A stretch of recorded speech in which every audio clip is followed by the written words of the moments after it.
आज हम हिंदी साहित्य के इतिहास के अंतर्गत अर्थात प्रगतिवाद के महत्वपूर्ण प्रश्न पढ़ेंगे। देखिए, ये सभी हिंदी साहित्य के इतिहास में ही आते हैं।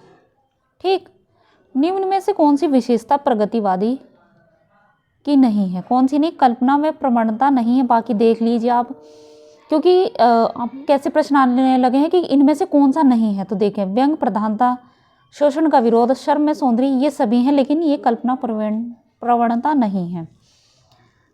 प्रगतिवादी समीक्षक है कौन है? रामविलास शर्मा प्रगतिवादी समीक्षक हैं। प्रगतिवादी कवि हैं कौन है? केदारनाथ अग्रवाल प्रगतिवादी कवि हैं। फूल नहीं रंग बोलते हैं कि रचनाकार कौन है? कौन है? केदारनाथ अग्रवाल। जमुन जल तुम काव्य के रचनाकार हैं। जमुन जल काव्य के रचनाकार कौन है? केदारनाथ अग्रवाल। इनमें से कौन सी रचना केदारनाथ अग्रवाल की नहीं है? कौन सी नहीं है? देखिए, दोनों ही नहीं है। आग का झरना, युग धारा, दोनों ही नहीं है। तो और ये युग की गंगा, नींद के बादल, ये दोनों हैं। ये युग की गंगा तथा नींद के बादल केदारनाथ अग्रवाल की काव्य कृतियां हैं, जबकि युग धारा नागार्जुन की कृति है। केदारनाथ अग्रवाल ने आग का आईना भी लिखा है, किंतु विकल्प में आग का झरना है, तो ये गलत हुआ। ठीक है। अबे सुन बे गुलाब, भूल मत गर पाई खुशबू रंगो आब। ये जो पंक्तियां हैं, ये किससे संबंधित हैं? प्रगतिवादी कविता से संबंधित हैं। प्रगतिवाद के प्रमुख कवि नहीं है। कौन नहीं? आगे नहीं है। इनका नाम है पूरा सच्चिदानंद हीरानंद वात्स्यायन आगे। ये प्रगतिवाद के कवि नहीं है, बाकी सभी हैं। देखिए, नागार्जुन, दिनकर और मुक्तिबोध, ये सभी प्रगतिवाद के कवि हैं। निम्नलिखित में से किस लंबी कविता के रचयिता मुक्तिबोध है? अंधेरे में लंबी कविता के रचयिता मुक्तिबोध है। चांद का मुंह टेढ़ा है के रचनाकार हैं मुक्तिबोध। भूल गलती कविता के कवि हैं कौन है? मुक्तिबोध है। अंधेरे में कविता किसने लिखी है? किसने लिखी है? मुक्तिबोध ने लिखी है अंधेरे में कविता। कामायनी एक पुनर्विचार नामक आलोचना ग्रंथ के लेखक है कौन है? गजानंद माधव मुक्तिबोध हैं।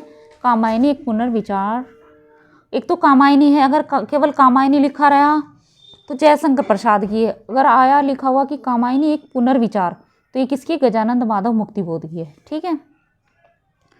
रहस्य पुरुष का बिंब मुक्तिबोध की किस कविता में नहीं है? किस में नहीं? अंधेरे में नहीं है, बाकी सभी में है।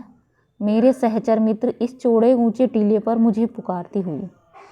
गजानंद माधव मुक्तिबोध की रचना चांद का मुंह टेढ़ा है में कौन सी कविता संकलित नहीं है? कौन सी नहीं है? जन्मदिन की धूप नहीं है, बाकी सभी। देखिए, चांद का मुंह टेढ़ा में संकलित है भूल गलती, एक स्वप्न कथा, ब्रह्म राक्षस। मुक्तिबोध की किस पुस्तक को प्रतिबंधित किया गया था? किसको? भारत इतिहास और संस्कृति। ठीक है, इस पुस्तक को प्रतिबंधित कर दिया गया था। त्रिलोचन शास्त्री की कविताएं हिंदी के अतिरिक्त किस अन्य उपभाषा में है? किस अन्य उपभाषा में है? अवधी भाषा में है। निम्नलिखित में दिनकर की काव्य रचना नहीं है। त्रिधारा नहीं है, बाकी देख लीजिए। हुंकार, कुरुक्षेत्र, उर्वशी, ये रामधारी सिंह दिनकर की ही रचनाएं हैं। हारे को हरिनाम शीर्षक काव्य ग्रंथ के रचनाकार हैं कौन है? रामधारी सिंह दिनकर हैं। हारे को हरिनाम शीर्षक के रचनाकार। संस्कृति के 4 अध्याय किसकी रचना है? दिनकर की है। रामधारी सिंह दिनकर की किस कृति को आधुनिक युग की गीता कहा गया है? कुरुक्षेत्र को कहा गया है रामधारी सिंह दिनकर की जो कृति है आधुनिक युग की गीता। रामधारी सिंह दिनकर की काव्य कृति कौन सी है? कुरुक्षेत्र है। दूर रहा समय की रथ का, घर घर नाद सुनो, सिंहासन खाली करो की जनता आती है। यह पंक्तियां किसकी कविता से उद्धृत हैं? अर्थात इसके कवि कौन है? रामधारी सिंह दिनकर की कविता है। ये काफ़ी प्रसिद्ध पंक्तियां भी हैं। बालकृष्ण शर्मा नवीन की सर्वप्रथम प्रकाशित काव्य संग्रह है कौन सा है? कुमकुम है, और यहाँ पर आप देख सकते हैं।